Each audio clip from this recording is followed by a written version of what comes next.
ஷாம்புவாகவும் முடி நல்ல கருகருன்னு வளர்கிறதுக்கும், அதாவது இழந்த முடி வந்து நிறைய பேத்துக்கு வந்து முன்னாடி வழுக்கை இதெல்லாம் இருக்குதுல்ல, அந்த இதெல்லாம் சூப்பராக வளர்கிறதுக்கு இந்த செம்பருத்தி இலைகள் யூஸ் ஆகுது.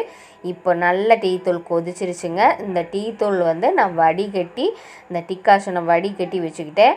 வடிகட்டினதை இது கூட சேர்த்து இப்போ அரைக்க போகிறேன். அதாவது நல்லா ஆறணும் அப்படின்னு இல்லை, கொஞ்சம் லைட்டான சூடு இருந்தாலும் பரவாயில்ல. இது தண்ணி ஊற்றாமல் இது கூட சேர்த்து இந்த இலைகள், அதாவது செம்பருத்தி இலைகள், அப்புறம் 4-5 கிராம்பு, அது கூட இந்த டிக்காஷன் இந்த இதை மட்டும் நல்லா ரெடி பண்ணி நல்லா அரைச்சி நைஸாக அரைச்சிக்கலாங்க. அரைச்சிட்டு வந்தது இதை நம்ம தலையில் ஃபுல்லும் அப்ளை பண்ணிக்கிட்டு அதுக்கப்புறம் ஒரு அரை மணி நேரம் வச்சுருந்துட்டு குளிச்சுக்கலாங்க.